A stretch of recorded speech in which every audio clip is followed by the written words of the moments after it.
The moment many have waited for has finally come to pass.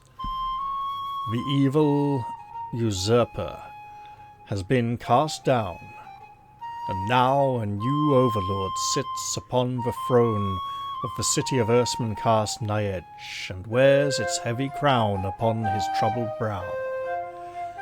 Now he must convene the Privy Council within the Star Chamber. Guides and guardians who will help him on his rule, or hinder him if they will. However, he is no mere ruler. He is Ninja. I am Ninja. My parents are the heaven and the earth. My home is my body. My power is loyalty. My magic is training. My life and my death is breathing. My body is control. My eyes are the sun and the moon.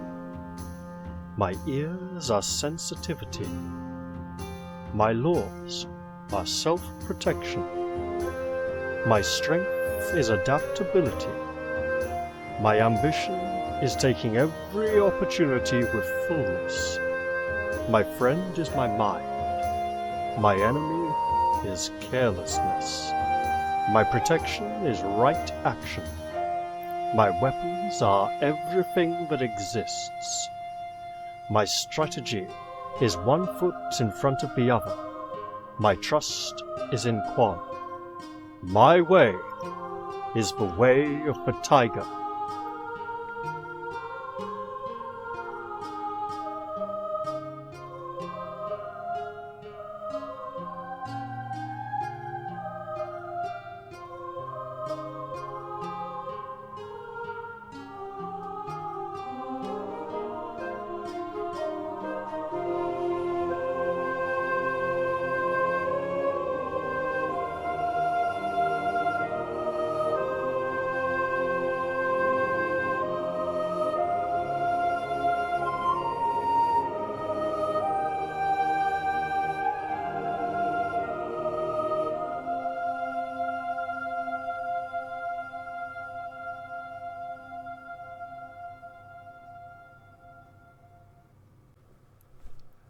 Hello everybody, I'm Raphael Perry and it's time for some more Way of the Tiger, but first, a couple of bits of bad news. Apparently, I've completely forgotten my password for rolls. At some point, I must have tidied up my internet history, and it's been such a long time since I've needed to know the password. And where are we? On the sign-in page, they kindly inform us that, well, make sure to remember your password. There is no way to recover your account if you lose it. That account's about 14 years old. So, whatever the password is, it's not any of the ones I've been using more recently. And it's not some of the really old ones I would have been using back then. So it's something so secure that even I can't remember it. So I may make a new account at some point in the future if I can. Although I might have done that already and got lost, so who knows, right? Anyway. No rolls tonight, unfortunately.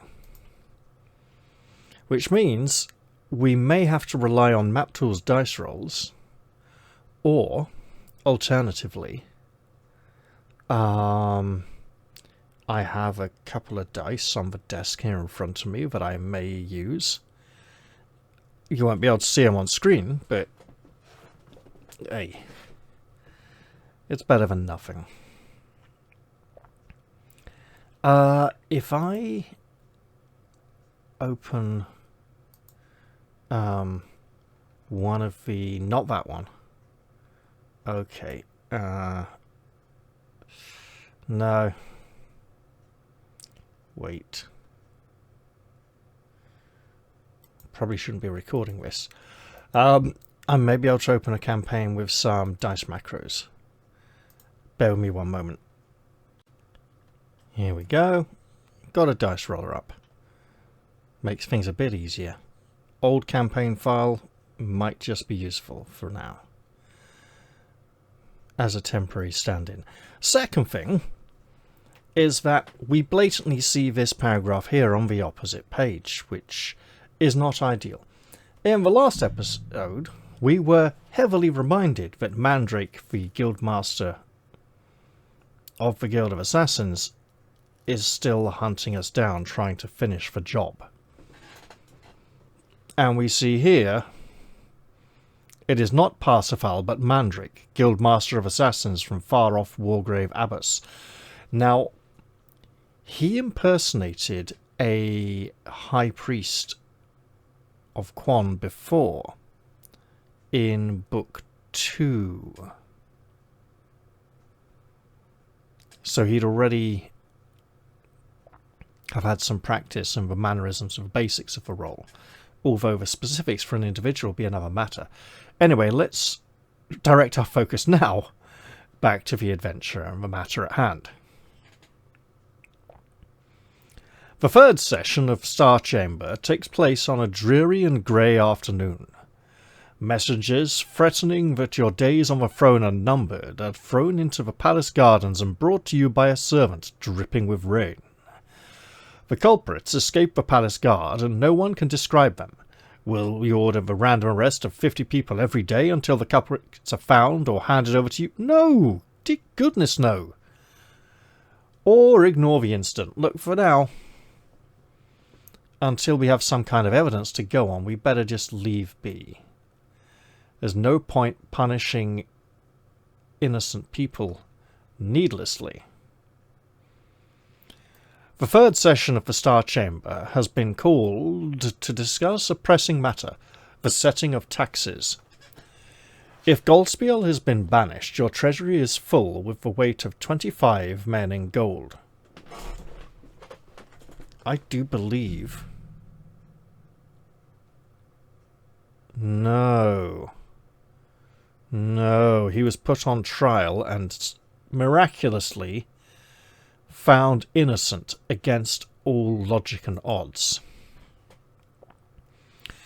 If Goldspiel persuaded you not to have him tried by donating 10 talents to a treasury, then you have the weight of 10 men in gold stored there. In any other case, the treasury is empty. You must now add up the costs facing the crown. The cost of maintaining the Usurper's army, if not disbanded, 3 talents. We did disband the army.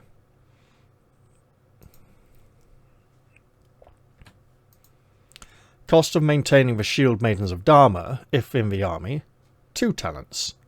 So, cheaper, but also a much smaller army.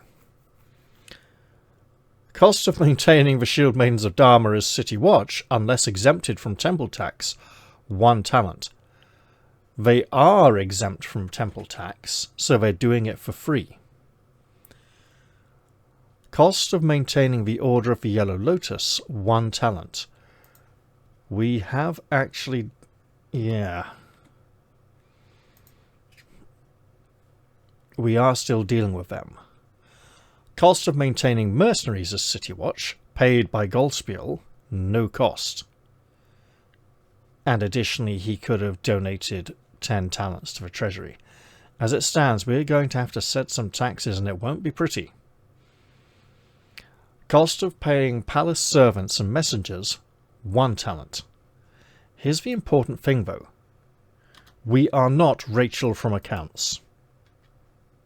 We're actually going to do the numbers properly and not just lie about it and borrow massive amounts of money and get ourselves into trouble and tax all the wrong people. You know, the ones who can't afford it. Cost of living in state in the palace itself, 1 talent. I suppose it can't be avoided. Cost of returning property confiscated by the usurper to rightful owners, 1 talent. Okay, so crown costs amount to 6 talents.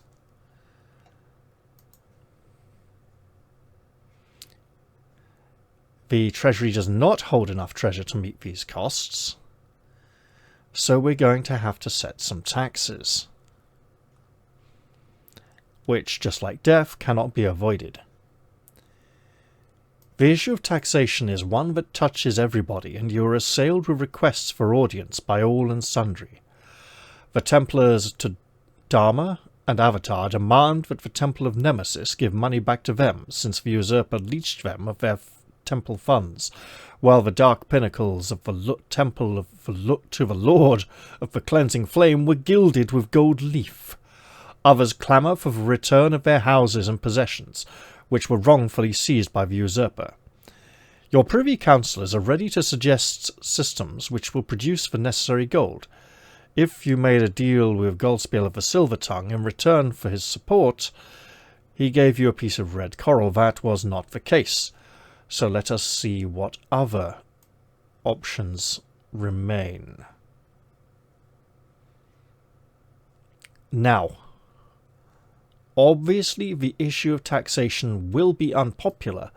However, whatever taxes we levy are likely to be much lighter than those imposed by the previous overlord. Well, much more just and fair. It is customary in most of the cities of the Man March to raise money through temple taxes. In this way, some of the contributions of the people are channeled to the treasury. Later that day, the Privy Council are in session once more to decide upon this issue of taxation. Whichever of the following are present: Parsifal, Force Lady Gwyneth, the Lord High Steward, Solstice, Goldspiel, the Demagogue, and Greystaff, place their clenched fists on the table. So just Force Lady Gwyneth and Greystaff, indicating they wish to speak. I think we know what they're going to say. Anyone present who does not wish to do so either has no advice to give or does not wish to give any. We will absolutely listen to what they want to say. So, Force Lady Gwyneth is going to remind us that the Temple of Dharma is exempt from temple tax, and Greystaff is going to probably demand we tax the Temple of Nemesis heavily. So,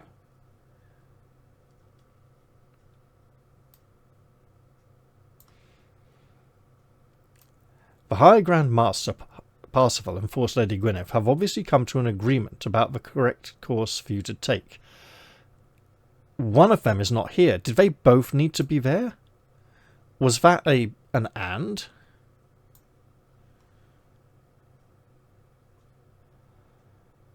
No, that's an or. Okay, we will presume that they have spoken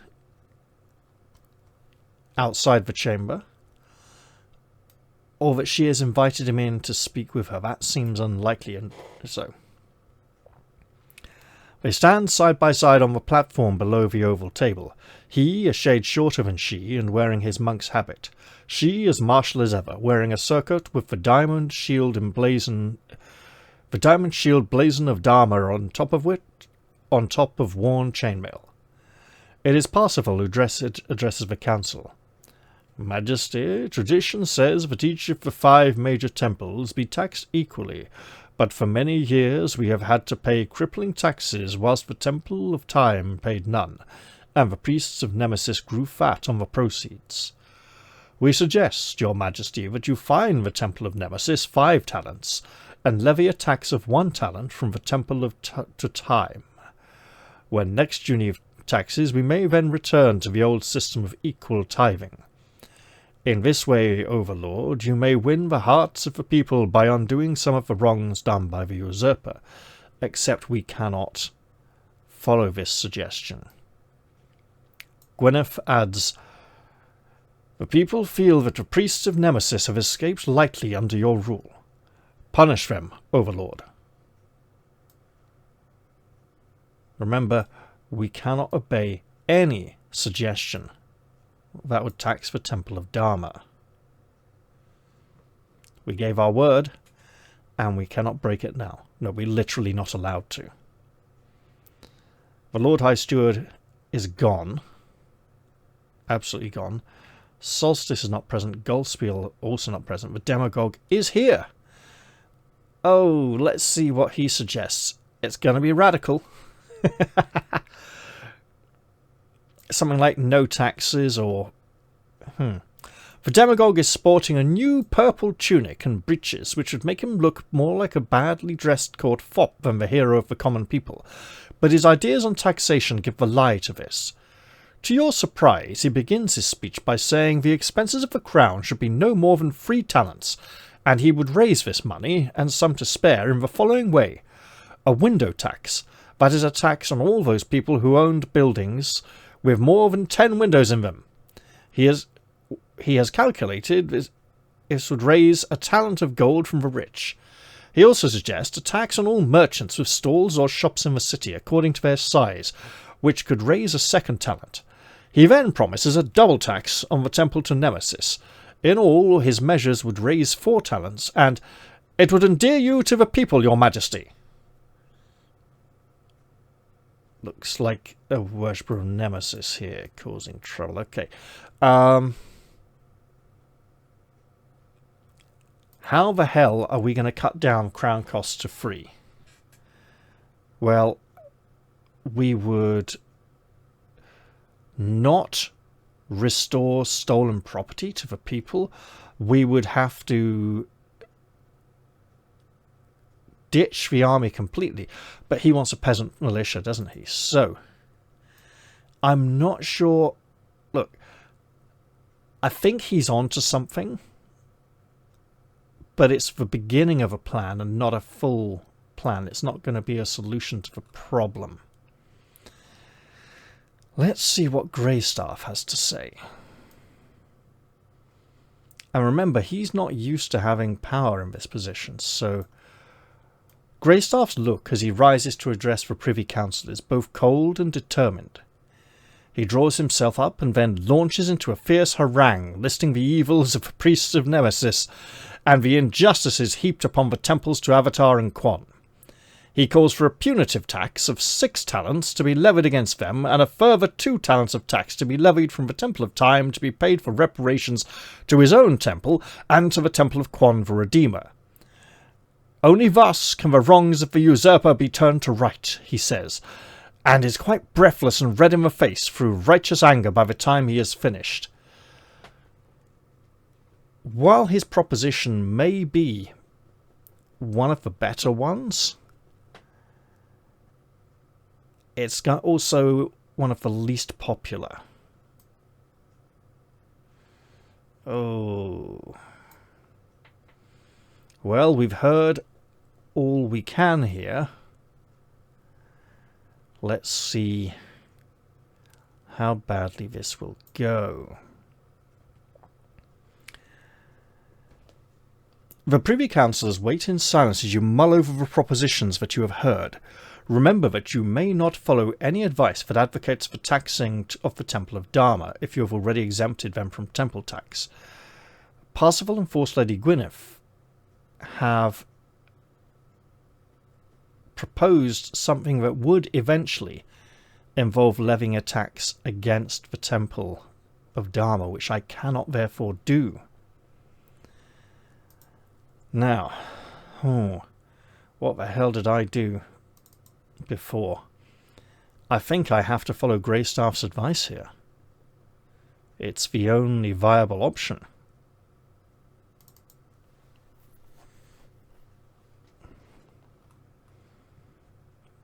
Nothing listed. Crown costs 7 talents. How did I get 6? Because of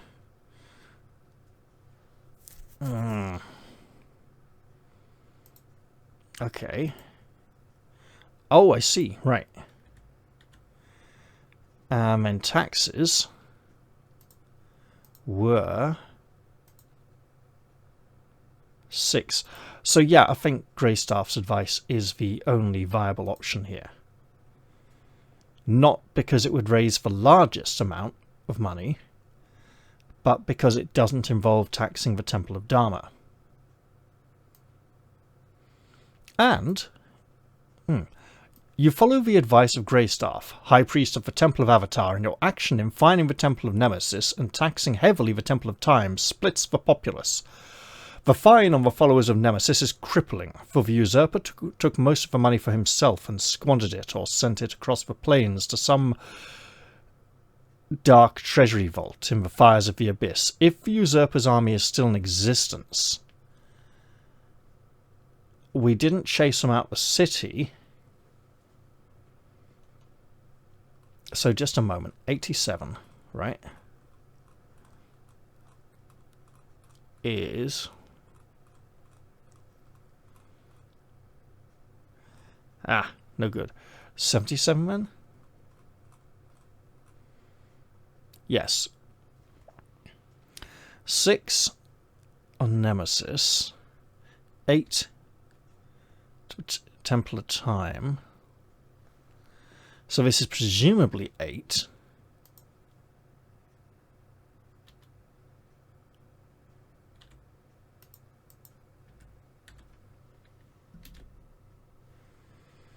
I will... And then back to 107.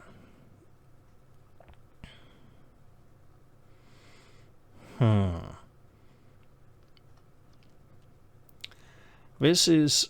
We may need to drastically revise this taxation in a while. So, we are not funding the army. We've disbanded them. But there's a bunch of... So I don't know if they can't still in existence. Let's see, one moment, 157...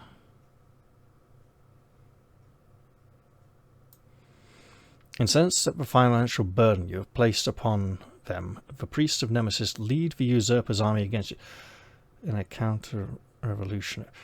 If not, people...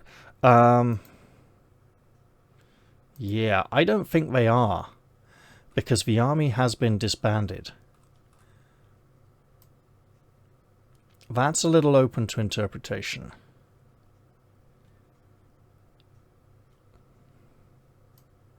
So I would say the army does not exist, but the former members of the army are all in the city. The priests of the Temple of Time, led by Solstice, their high priest, refused to pay the 2-talent tax. The city did not react as favourably as you'd hoped to your tax policy, and you may lack the support to force them to pay. Right. It's going to be a disaster, isn't it? Okay. The temple to Nemesis is bankrupt when they had paid 4 talents of gold, and so that is all you can raise, unless you wish to force the temple to Time to pay. How do we force them to pay? If not, you have 4 talents in the treasury. If this is enough to meet the cost of the crown, you have succeeded in raising enough taxes. If it is not enough, you cannot afford to meet all of the crown's debts, and the people mistrust you or think you are a weak overlord. Subtract 1 from your popularity rating for each talent that you cannot afford to pay. It would go down to a 1.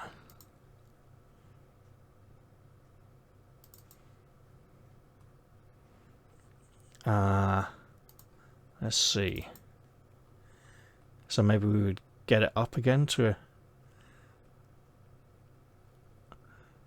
6 talents minus... How did I get 6? Did I ignore the fact that it says they can only afford to pay 4? Or did I force the Temple of Time to pay? And what happens if I think I have... Right, how do I force the Temple to Time to pay? I have a horrible feeling I must enforce my will just to cover my costs. Is that wise?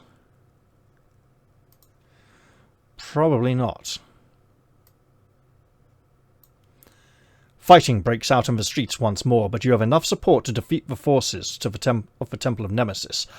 and what was previously the Usurper's army for a second time, but only after a fierce struggle during which a fire started by children burns down a part of the city. Your popularity is going down. Subtract 2 from your popularity rating. You managed to squeeze 4 talents out of the Temple of Nemesis, which is transferred to the treasury. If this is enough to meet the costs of it... Hang on, this isn't forcing the Temple of Time to pay at all. If not, you cannot afford to... Hang on, is this a wrong section?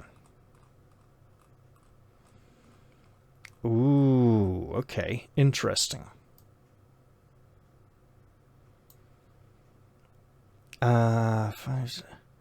Usurper's army does not exist.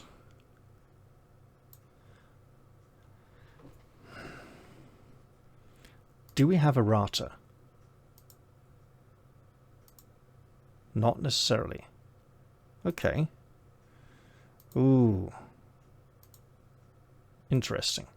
Right. Old. Back up.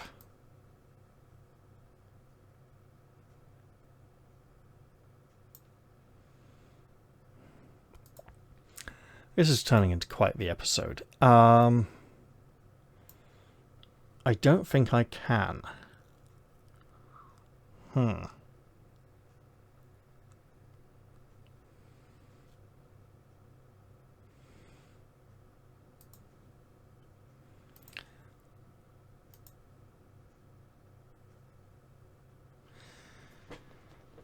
Unless you wish to force the Temple to Time to pay.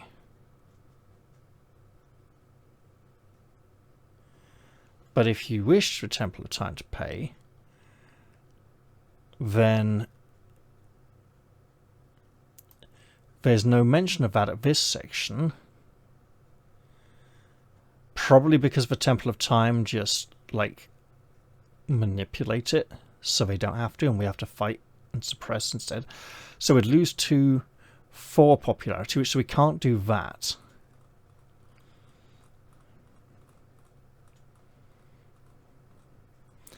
So we may just have to accept being massively underfunded for now.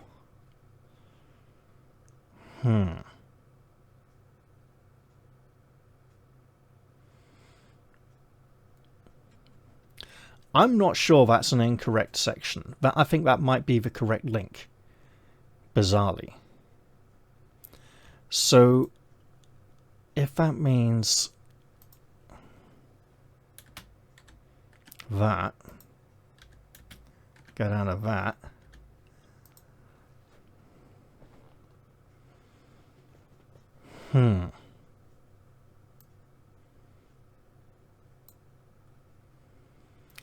Public support, wait. Is that the wrong... Wow, did I literally... Wow. Refuse... Yeah, I took the wrong section, that's why. Right, okay. Yep, running out of popularity is an auto-kill, and we are right on the brink. The Temple of Nemesis is waiting for the opportunity to stage an uprising.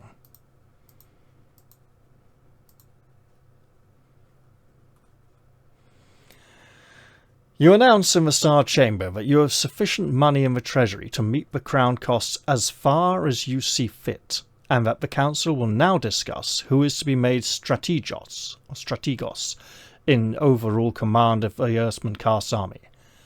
At the same time, you abolish the Usurper's unpopular system of marriage licenses and restore other minor laws which your father had used when governing. Add 1 to your popularity rating. Well, that's good. We really needed that.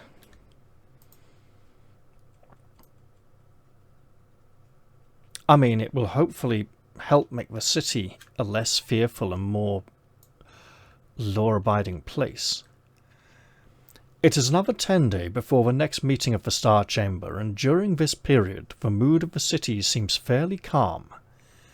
You leave the city for the first time on a day's hunting expedition and watch wryly amused as your subjects gather hither and thither, pursuing almost anything that moves. You yourself slay a hare with a single shuriken, and a great sycophantic roar of approval greets the poor beast's death.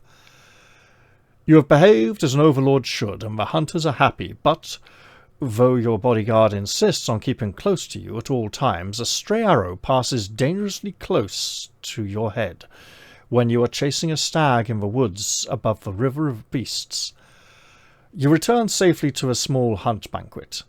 If Parsifal, High Grand Master of the Temple of Quan, is one of your privy councillors, he is not.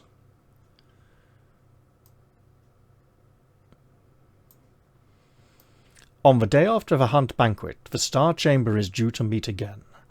A young boy brings a message while you're being dressed from Foxglove, head of the Order of the Yellow Lotus, for secret informers. It consists of 2 words written in puffs of rouge on the back of a silver hairbrush. Where Parsifal? Puzzled as to why you should be wary of the High Grand Master at the temple to your own god, you ask the servant to fetch Foxglove, but there is no time to speak to her before the session in the Star Chamber begins. The Master of the Chamber, wearing scarlet and green today, announces that the first item on the agenda is the fate of the Order of the Yellow Lotus, the secret informers led by Foxglove. If present, the Privy Councillors mentioned below immediately indicate that they wish to speak. Force Lady Gwyneth, well, she's going to say abolish 'em. Foxglove, she's going to say please keep me in business. Greystaff or the Demagogue, yep.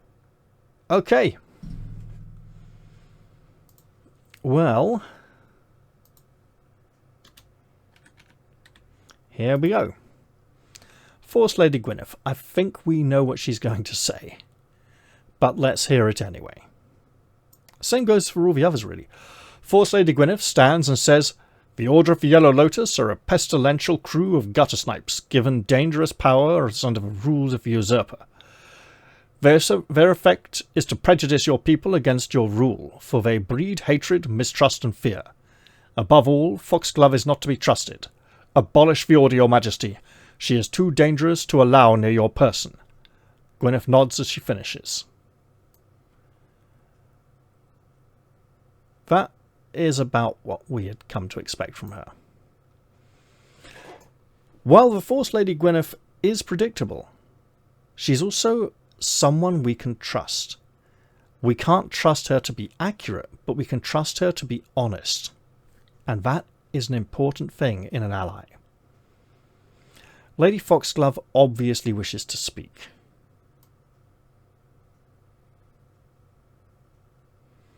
Here's the tricky thing, though. We are low on funds.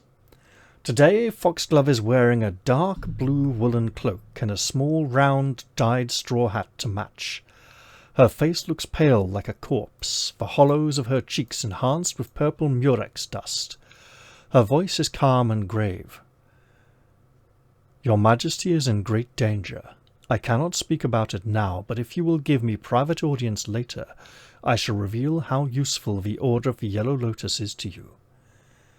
To do so now, here, would be to put your Majesty at grave risk, so I beg you not to disband the Order of the Yellow Lotus. She looks imploringly at you as she finishes her speech. This is interesting because Parsifal is not a member of the Star Chamber, which makes me wonder if there's an alternative, because I think there's an illustration of her in this outfit. I think disbanding the secret police would be a great risk at this moment in time, although we can ill afford to keep them.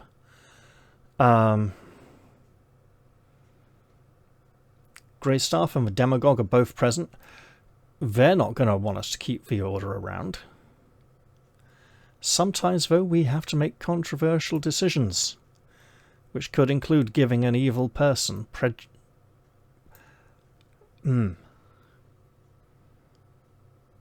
It's not prejudicial treatment, it's preferential treatment, that's it. Greystaff, High Priest of Avatar, and the Demagogue have discussed this matter, and now they both stand on the platform below the oval table from which those who are not members of the Star Chamber may address the Council. So that's how Parsifal got in earlier the other time. The demagogue tells you that the Order of the Yellow Lotus are hated by the people of Irsmuncast almost as much as was the Usurper. Greystaff delivers a homily on the subject of trust and the people's response to being trusted. He implies that having secret informers encourages people to plot treason by suggesting that you expect it. Both call for the abolition of the Order. I am afraid I cannot really afford to do that right now. We have heard from everyone.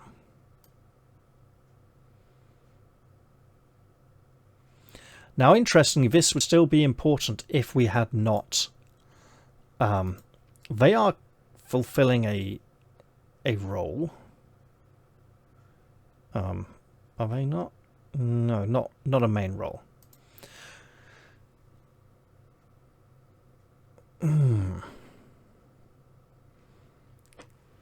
Whose advice will you take? That of Parsifal and Gwyneth?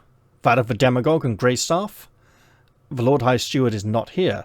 Or, by summoning her to your study, that of Foxglove. I feel we should speak to her in private and see what she says. You declare that for the time being, at least, the Order of the Yellow Lotus will continue to serve you, and you call your bodyguards to the door. Flanked by them and followed by Foxglove, you return to your study, where you ask her what news she has for you. To begin with, you can scarcely comprehend her words. High Grandmaster Parsifal is dead, Majesty. But I saw him yesterday at Evensong. He was in good health for a man of his years.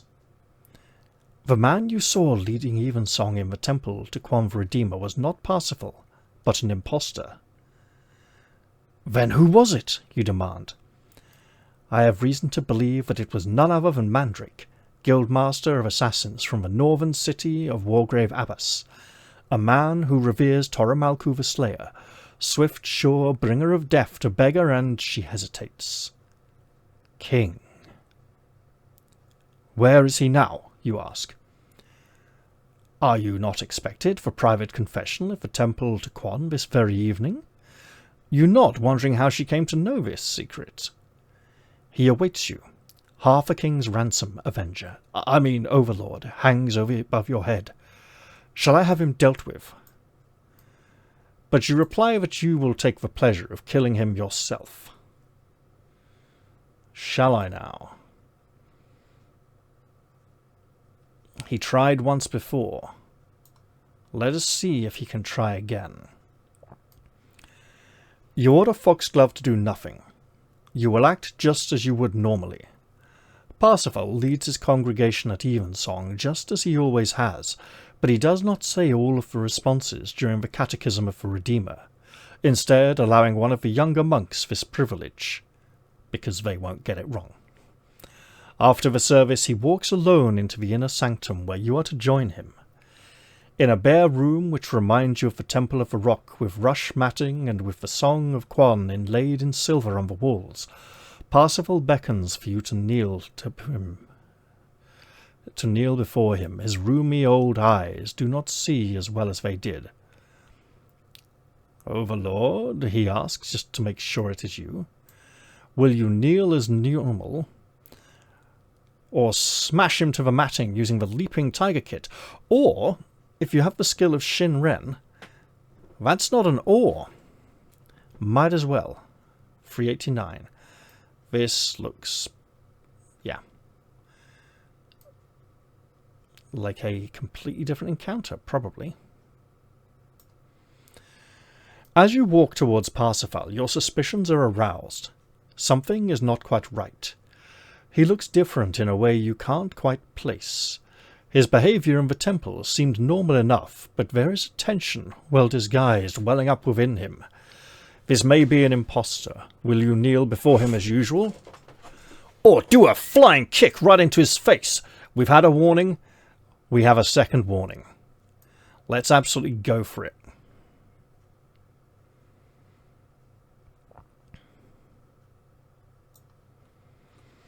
Now, while Lady Foxglove has warned us, let us not believe that, her actions are not without self-interest. Without warning, you explode into action, sailing across the room with both legs cocked as Parsifal whips a wetly glistening sword stick from its place of concealment beneath his habit, revealing a surprisingly muscular chest as he does so. He moves with incredible speed in reaction to your attack, but caught almost unawares, his defense against your kick is only 6. Aha! We have a kick modifier of all the way up here at the top, and we're actually going to have to use dice. +2. Okay. Modifier 2. 1, 2, roll. Bam! 5 and a 6 +2, 13. Absolutely kicked him. Excellent start to this situation. Is this the encounter I'm remembering with the darkness and the scabbard balanced on the tip of the sword? I think it may be. You were right to attack.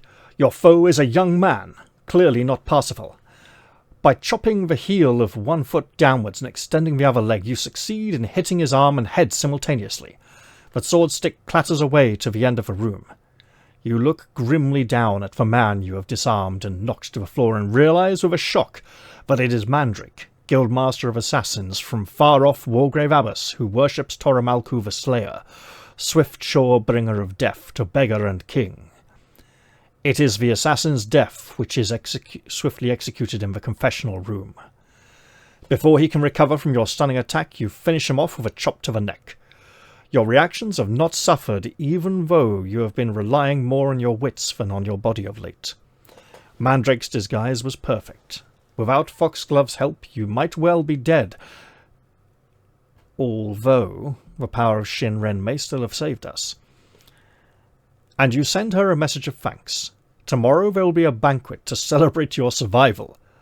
I mean, that's a bit lavish.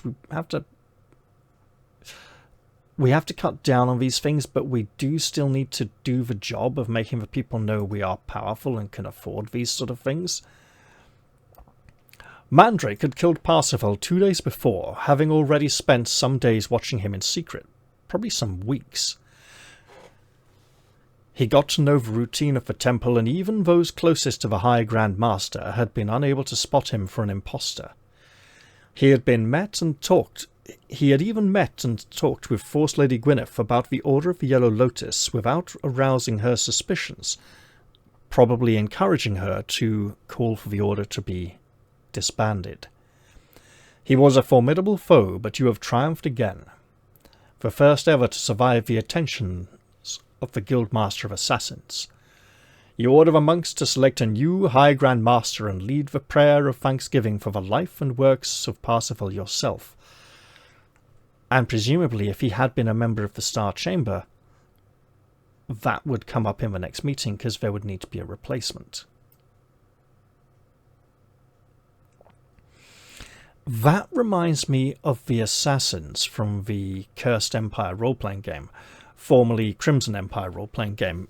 Although, yeah, funny story, they spent ages working on the first edition of the Crimson Empire role-playing game. They published it, they sold loads of copies, they went over to America to take it to a convention, because they were originally French Cypriots.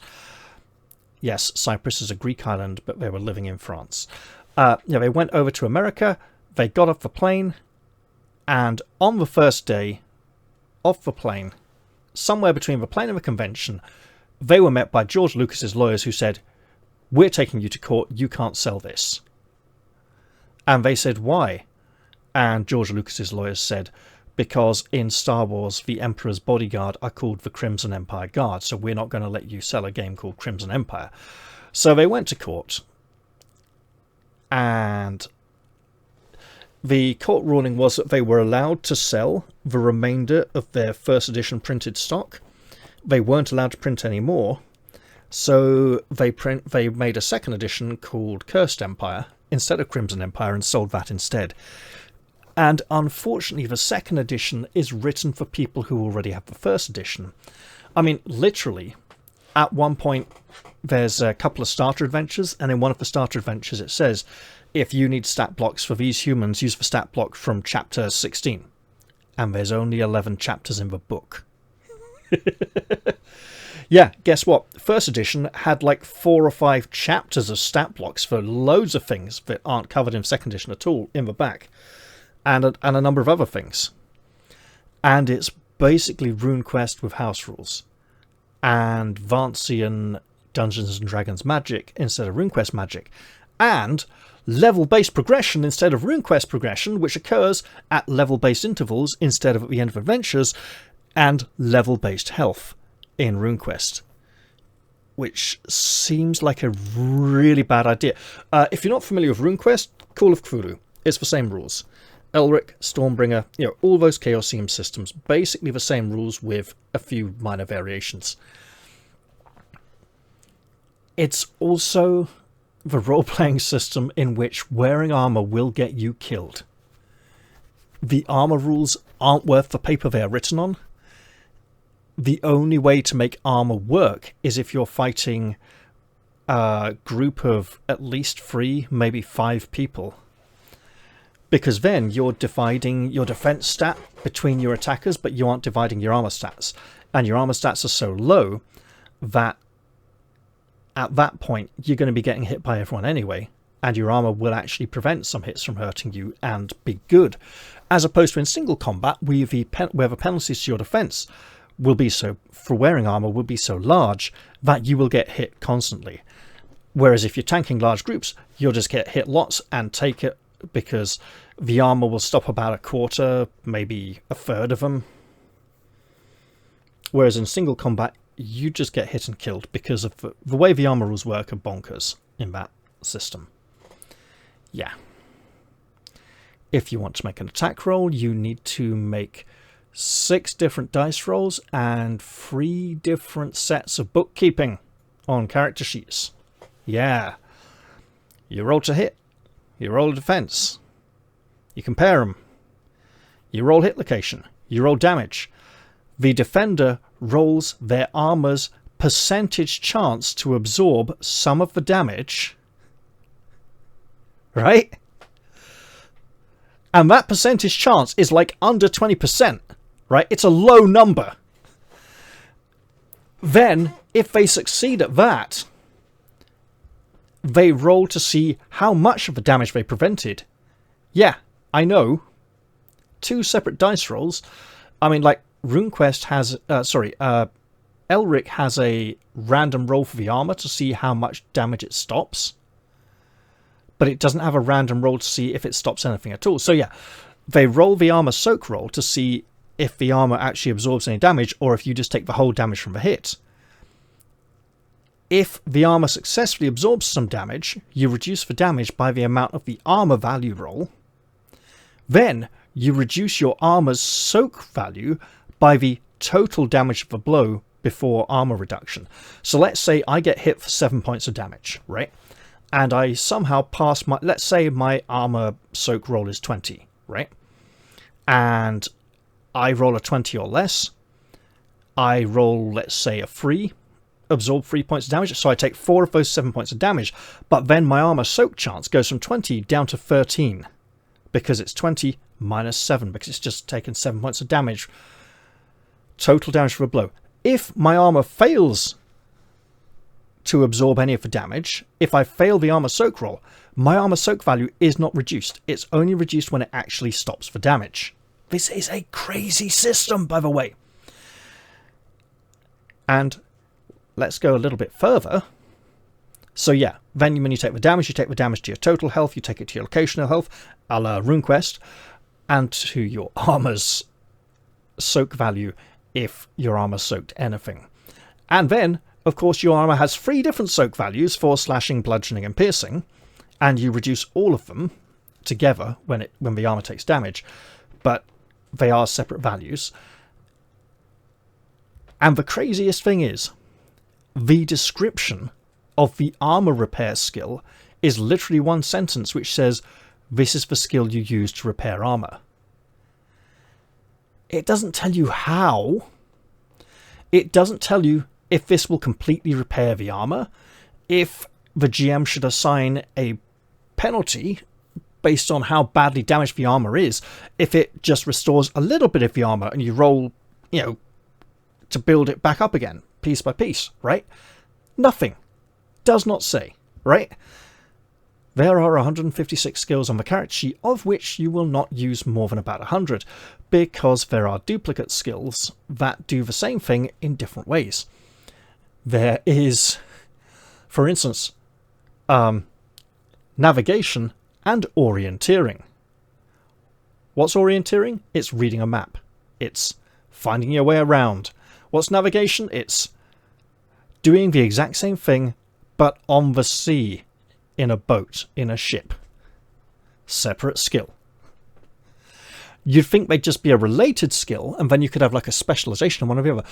And the game has something I've never seen in another role-playing game, which is both a good and bad thing. It has the memorization skill. The memorization skill is not used to memorize things. It is explicitly used as an out-of-character meta tool by the GM if the player has forgotten something that the character might have remembered. Instead of the GM just going, oh look, you remember this, we were playing last week, right? But for your character it was like 10 minutes ago, you still remember this information. No, the GM has to force the player to make a memorization roll to see if the character can remember something the player has forgotten. Force them to. Yeah.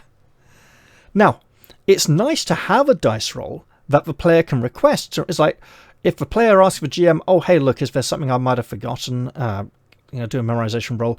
The GM will be like, no, there's nothing you've forgotten. Or, yeah, absolutely, make the roll.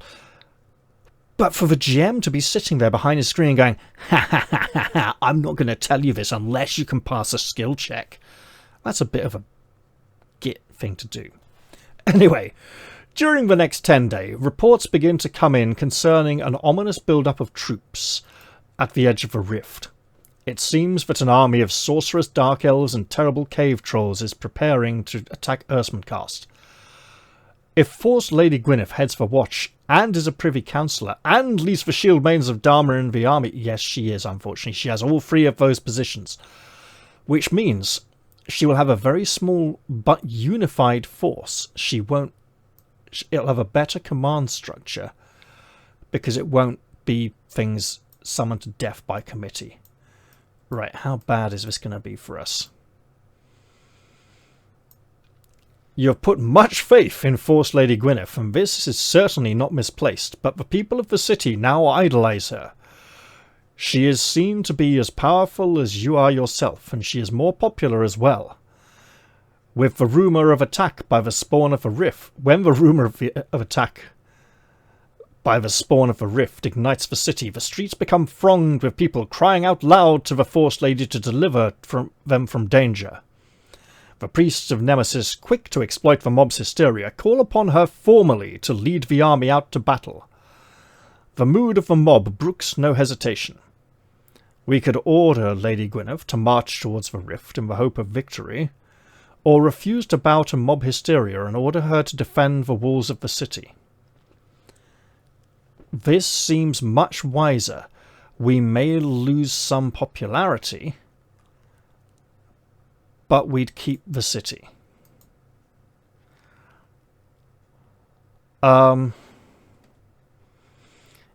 If we order her to march towards the... I have a feeling old sheet doesn't tell me what I did here. But apparently I stopped on section 42. Okay. I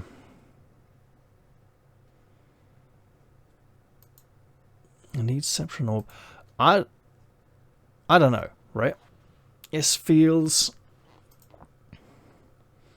like a good time to end the episode, honestly. It's been a bit of an awkward one. Yeah. Why don't I end this one here and you guys can let me know what you think I should do in this situation, especially if you're rather more experienced than me. I've got a feeling if we were ordering her to go scout out the enemy and return back, that'd be another matter. But I'm thinking defend the city walls, there are great strains upon the royal purse, as it is. Alright, I'm going to leave this one there. I hope you've all enjoyed this episode, and I will look forward to seeing you all in the very next one. I'll say goodbye for now, though, and cheerio, everyone. See you all soon.